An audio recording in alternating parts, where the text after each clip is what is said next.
Good morning बंधुगण welcome back to my channel अंकिस blogs. आमी अंकिता निये चले एसेछि आज के एक नतून ब्लग निये। तो अनेक दिन परे आज के चा बानानो दिए ब्लगटाके स्टार्ट करलाम। तो चा करते एसे देखी चीनी शेष हो गेछे, माने चीनी आछे किन्तु कौटोते ढाला नेই। तो चा करार आगे कौटो थेके ढेले निलाम, तारपरे चा बसिए दिलाम।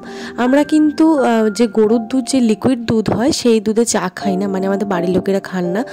আমুলিয়া যে দুধটা পাওয়া যায় সেই দুধেই চাটা করা হয়। চাটা করে নিয়ে চলে এলাম মাম্মামকে খাওয়াতে, কারণ এখন বাজে প্রায় 9টা 9:30 কাছাকাছি। তো আমি আমার মাম্মামকে এইরকম টাইমেই ব্রেকফাস্টটা করাই।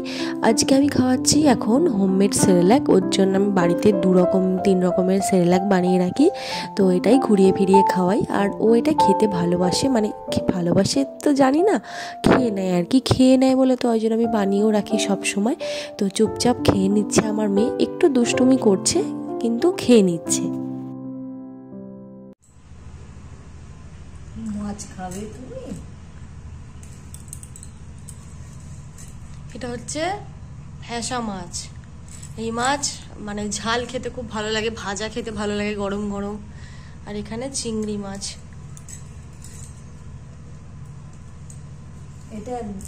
এটা গিয়েছিলাম এক জায়গায়, নদী থেকে তোলা সেই মাছ, একদম টাটকা মাছ।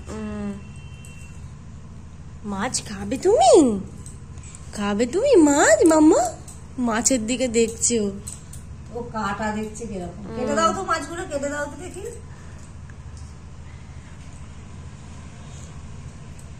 চুপটি করে বসে আছে আমার মাম্মা কোলেতে, ও দেখছে। এখন তো প্রত্যেক দিনই ফিডিং বোতল 2-3টে করে ওকে স্টেরিলাইজ করে দিতে হচ্ছে। কারণ হচ্ছে ও একটাতে দুধ গুলে দিয়ে একটাতে জল দিই, আবার জল দেওয়া ফিডিং বোতলে যে মুখটায় ওটাতে ও এঁঠো করে দেয় বলে সেটাকে আবার চেঞ্জ করতে হয়। তো এই সব কারণের জন্য প্রত্যেক দিনই 2-3বার করে বোতল স্টেরিলাইজ করতে হয়। তো আজকেও ঠিক তেমনই করে নিচ্ছি। হাউসওয়াইফদের কি আর কাজ, বেশিরভাগ টাইমই রান্নাঘরে কাটাতে হয়। তো আমিও ঠিক তাই। তো এত বড় লাউ আমি কাটতেই পারছি না, মনে হচ্ছিল যেন বটিটাই ভেঙে যাবে। তো আজকে লাউ চিংড়ি হবে, ওই যে চিংড়িটা কেনা হয়েছে তো এটা দিয়েই হবে। তো আমি লাউটাকে একটু কেটে নিচ্ছি। আজকে হাফটা করব আর হাফটা অন্যদিন হবে। একদিনে পুরোটা করলে না আমরা 4 জন মিলে খেয়ে শেষ করতে পারবো না। তো অর্ধেকটাই খাওয়া হবে, অর্ধেকটাই যা হয়েছে অনেকটা পরিমাণে, তো এতেই হয়ে যাবে আর কি।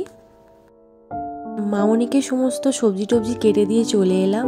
আর এসে আমি টুকটাক একটু ঘর টর পরিষ্কার করার কাজ করছি।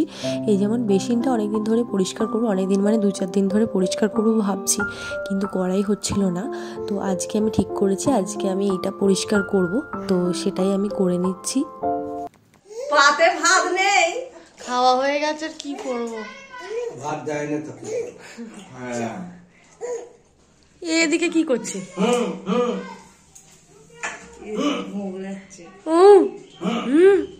ব্যাস ভিডিও কি হচ্ছে ওটা? ওটা ওর কি, ওটা ওর কি হচ্ছে? যত বড় হচ্ছে না তত আমার মেয়েটা দুষ্টু হয়ে যাচ্ছে। আর এটা তো সব বাচ্চারাই কম বেশি হয়ে থাকে, তো আমার মেয়েটাও বা বাদ যাবে কেন। তো সেই জন্য তিনিও শুরু করে দিয়েছেন ওনার নানা রকমের দুষ্টুমি। বাজতে চলেছে এখন পুরো ডট 2টো, দুপুর 2টো। তো এখন আমি আর মামনি লাঞ্চ করতে বসেছি।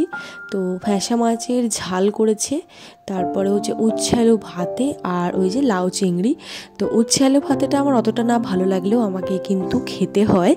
তো যাই হোক খেতে বসে গেছি, মামনি এবারে বসছে। তো খাওয়া দাওয়া করে নিই, প্রচণ্ড জোরে খিদেও পেয়ে গেছে। গুড ইভিনিং বন্ধুগণ, এখন বাজে সন্ধ্যে 7টা। তো আমি এখন কফি খাচ্ছি। কফি খেতে খেতে এই যে দেখছেন রান্নাঘরের অবস্থাটা একদম কি হয়ে আছে, কারণ হচ্ছে আমাদের বাড়ির যে মানে বাসন মাজা ঘর মোছার যে মেয়েটাকে রাখা হয়েছে, তো সে কদিন ধরে কামাই করছে, তো তার কারণের জন্য আমাদের বাড়ির কাজ আমাদেরকেই করতে হচ্ছে। আর এই সব কাজকর্মগুলো তো একটু এক্সট্রা কাজ, আর এগুলো সময় মাফিক করে ওঠা সম্ভব হয় না একটা বাচ্চাকে সামলে। তো এটা আমি আজকে সন্ধেবেলা করছি এইসব কাজগুলো, এইসব কড়াঠড়াগুলো, রান্নার কড়াগুলো মাজাই হয়নি, তো আমি এখন মেজে রাখছি যাতে না রাত্রিবেলা ইচ্ছা করে না যাতে না রাত্রিবেলা মাজতে হয়, তো আমি এখনই করে রাখছি। আপনাদের মধ্যে হয়তো অনেকের মনে হতে পারে যে ঘর মোছা বাসন মাজার জন্য আবার লোক রাখার কী আছে, কথাটা কিন্তু তা নয়। আমার মামনি যখন প্রথম বিয়ে হয়ে আসেন তখন থেকে আমাদের বাড়িতে মানে এইসব কাজ করার জন্য লোক রাখা আছে।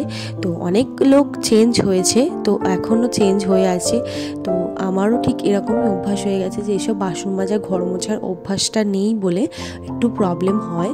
তো যাই হোক, বাসন টাসন মেজে নিয়েছি, নিয়ে একটু আটা মেখে নেব, একটু বেশি করে মেখে রাখছি যাতে একটু রেখে টিফিন বক্সে রাখা যায়, রেখে দিলে সকালবেলা ব্রেকফাস্ট করতে সুবিধা হয় আমার বাপিকে একটু গরম দুধ একটু ফুটিয়ে দিলে আর একটু হাতে করে 3টে রুটি করে দিলে ওনার ব্রেকফাস্টটা হয়ে যায়, তো সেই কারণের জন্য একটু বেশি করে মেখে রাখি আর কি। আটাটা আমি একটু আগে থেকে মেখে রাখছি, মেখে রাখলে কি হয় রুটিটা একটু নরম হয় আর বেশ ভালো ফোলেও, তো সেই কারণের জন্য আমি এটা আগে ভাগে মেখে রাখি। মিনিমাম তো আমি 1 ঘন্টা আগে মেখেই রাখবো, না হলে রুটিটা যেন না ভালো হয় না, বেলার সময় কীরকম যেন বেঁকে টেরে যায়, তো সেই কারণের জন্য একটু আটাটা মেখে রাখছি আর কি। তো সুন্দর করে মাখা হয়ে গেছে, আমি এবার এটাকে ভালো করে চাপা দিয়ে রেখে দেবো।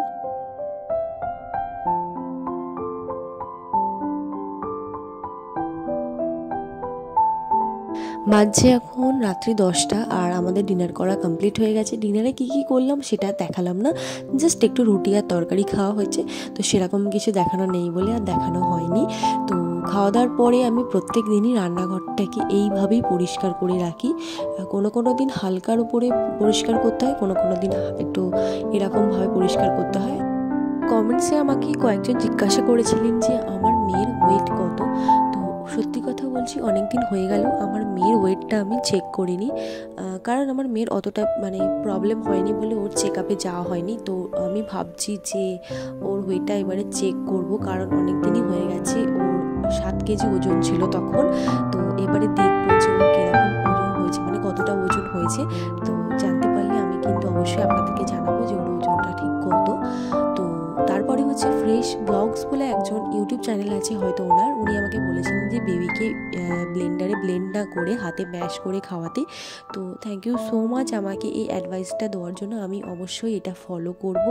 7 মান্থ বেবির যে আমি যে ভিডিওটা করেছিলাম, যে আমি ভাবতেও পারিনি যে আপনাদের এতটা পছন্দ হবে, তো আমি এই ভেবে করেছিলাম যে যদি আপনাদের একটু হেল্প হতো সেই বুঝে আমি করলাম, যে মানে আমি আমার বাচ্চাকে কী কী খেতে দিই আর কি। তো এরকম ভিডিও আমাকে অনেকেই রিকোয়েস্ট করেছেন যে আনার জন্য, আমি অবশ্যই আনবো এরকম ভিডিও, মানে আমি আমার বাচ্চাকে কীরকম খাওয়া দাওয়া করাচ্ছি, তারপর কীরকমভাবে রেখেছি, তো অবশ্যই আমি ভিডিও করব, শুধু আমার ওপর রাখতে হবে একটু পেশেন্স। তো যাই হোক, আপনাদের সাথে গল্প করতে করতে কিন্তু অনেক দূর আমি কাজ করে ফেললাম। খাওয়া দাওয়ার পরে রান্নাঘরটাকে এইভাবে ক্লিন করে রাখলে কী হয় বলুন তো, সকালবেলা যে রান্নাঘরে ঢুকলেই যে রান্নাঘরে যে ক্লিনিং ব্যাপারটা দেখলে কিন্তু মনটা ভালোই থাকে। যদি দেখি রান্নাঘরটা একদম নোংরা হয়ে আছে তখন কীরকম লাগবে বলুন তো। তো আমি আমার মামনিকে দেখেছি এরকমই রান্নাঘরটাকে পরিষ্কার করে রাখতে, তাই আমি ওনার দেখা দেখে এটাই শিখেছি। আমি অনেক গুরুজনদের বলতে শুনেছি যে রান্নাঘর রাত্রিবেলা পরিষ্কার করে ঘুমালে নাকি মা লক্ষ্মী সন্তুষ্ট হন আমাদের প্রতি, তো সেই জন্যই আর কি এটা করে রাখা। তো যাই হোক, এখানে ভিডিওটাকে শেষ করছি, আশা করছি আপনাদের ভালো লেগেছে। যদি ভালো লেগে থাকে তাহলে অবশ্যই কিন্তু লাইক করে দেবেন, কমেন্টে জানাবেন, আর আমাদের চ্যানেলটাকে প্লিজ সাবস্ক্রাইব করে দিতে ভুলবেন না। তো ফিরবো নতুন ভিডিও নিয়ে, ভালো থাকবেন, সুস্থ থাকবেন আর সচেতন থাকবেন। শুভরাত্রি, গুড নাইট।